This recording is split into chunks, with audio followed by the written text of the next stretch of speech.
Listen to that music. Look at this title screen. This is how you start a game. This is just begging you to play. When I first booted this up, that's exactly what I didn't do. I got stuck on this song and I just had to let it play. The soundtrack for this game is phenomenal.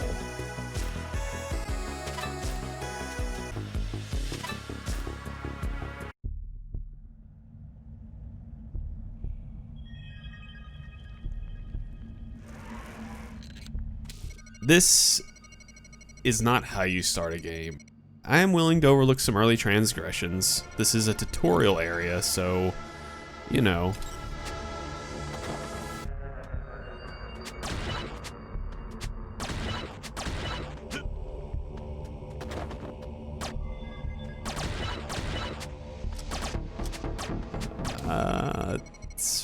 It's really gonna make sure I don't miss out on how to tuck and roll, huh? Yeah, I intentionally tried to see if I could get this message to trigger again and again. I don't want to say this is a reoccurring trend, but it is. There's no point in trying to fool anyone. This game is going to railroad us all the way to nearly the end before it lets us loose. By that point, the only exploring to do will be to backtrack and tie up loose ends. Hardly what a Metroidvania should aspire to be. What we have is a game that will refuse you forcibly from progressing in any manner except the one that it lays out for you. Which honestly, the game is fairly linear anyway, so I'm not sure why they felt compelled to make sure you went in a straight line. Were they afraid you were going to get lost? I don't know. It's truly repulsive stuff. I think people will see this kind of thing and think, oh, but it's not really a big deal, right? I mean, the core of the gameplay is still there, right? This kind of design philosophy, especially in entrenched genres, should really be exasperating.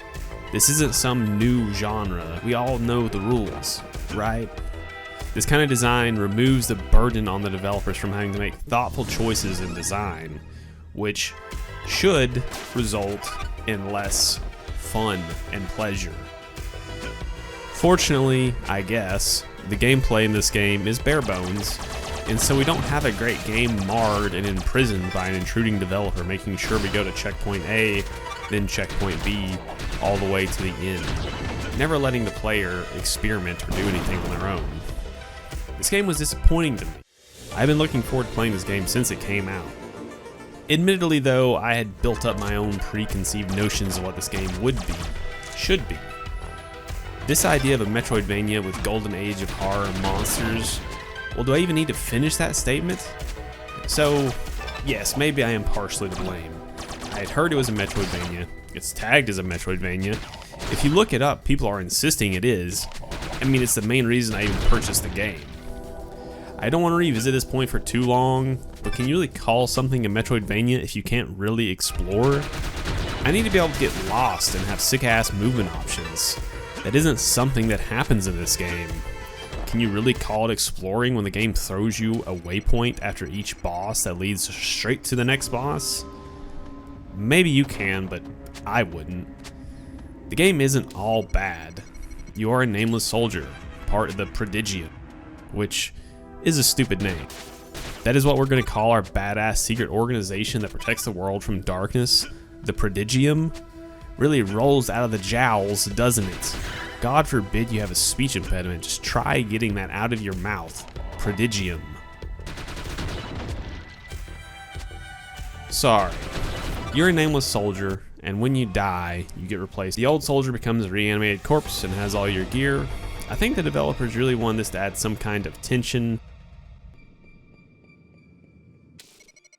But the reality is, it's pretty easy to dispatch your former self. I'm not really even sure what happens if you die to your previous cadaver. It's more of a slight inconvenience in game than anything else. However, thematically, I love this. Way to go.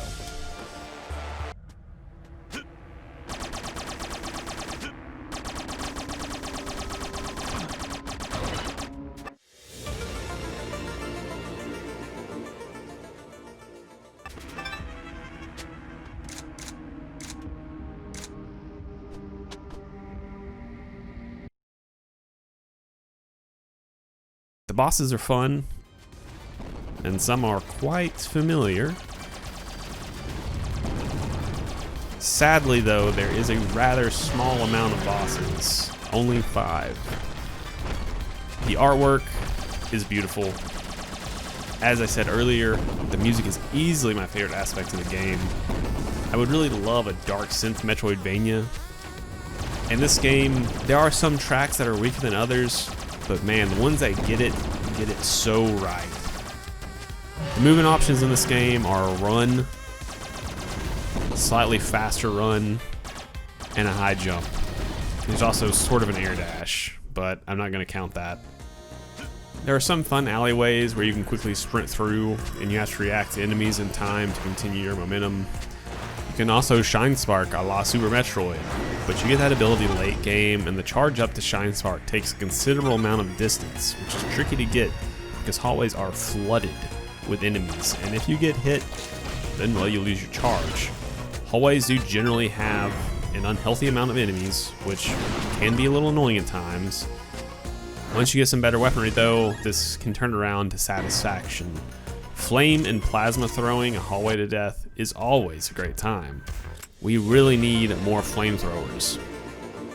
This game does have some allusions to the genre, and even has an escape sequence. You know, the planet exploding thing, but it's really more of a victory lap than anything else. There's no timer or any kind of pressure on the player, just following boulders, which really makes the whole thing feel hollow.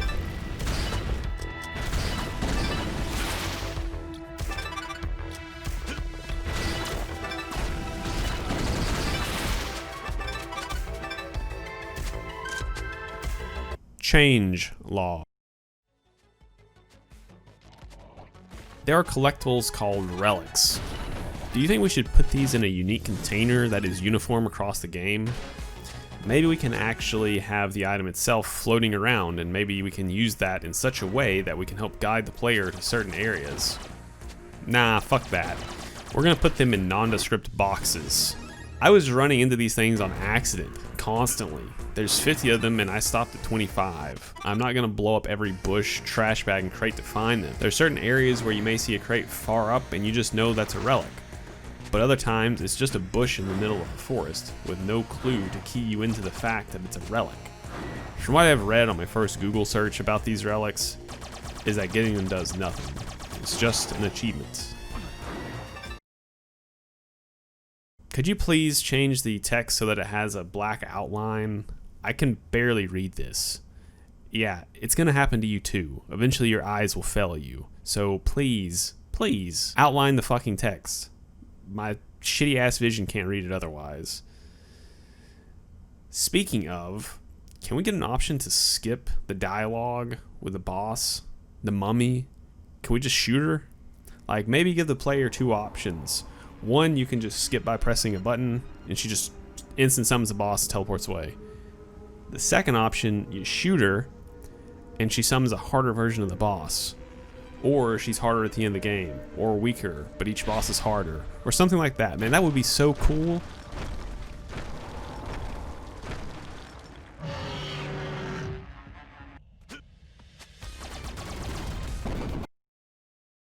If you shotgun a skeleton, their bones need to disperse at maximum speeds in the direction that you shot them. As it stands, you shoot them and they kind of explode. It's still pretty satisfying, but it would be a lot cooler if what I said happened. Give me the option to toggle aiming diagonally instead of locking me in place. I don't know why this is such a trend with diagonal aiming. You know, if you just give me the option to move diagonally, I can move. I can stop moving by myself. I don't need to be locked into place. I'm a man. Buff the shotgun. Shotguns are a grotesque display of power, and every game that they are in should reflect that.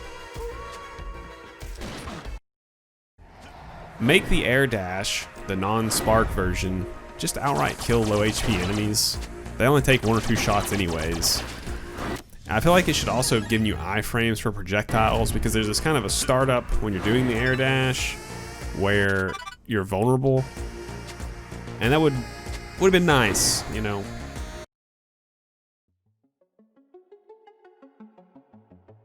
I don't even want to classify this as a Metroidvania because it isn't one, not really.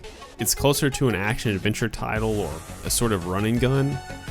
There's not really any movement options, and the game is quite linear without any sequence breaking because anytime you try to go somewhere else, the game reminds you it's not quite time for that. Ultimately, I would say this is not a good fit for the Metroidvania genre. The last 10% of the game, where you can roam around, barely justifies categorizing it as a Metroidvania. As far as a Metroidvania goes, this game isn't going to scratch anything for you. However, how is it otherwise as a run and gun game? It's fine, competent. My first playthrough rounded out at 3 hours. I think in-game time was 250 or something like that. And before someone thinks that is a knock against the game, it's not. I will always prefer a shorter game that is a tighter experience and has mechanical depth. Now, this game didn't really have the mechanical depth, but it was a cohesive and, more importantly, fun experience. So, if the game looks fun to you, you're probably going to love it.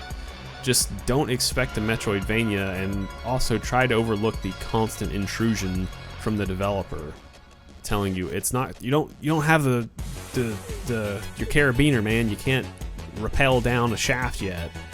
That's ridiculous. We're special ops, and we're not even properly outfitted to climb down a fucking mine shaft. Unreal.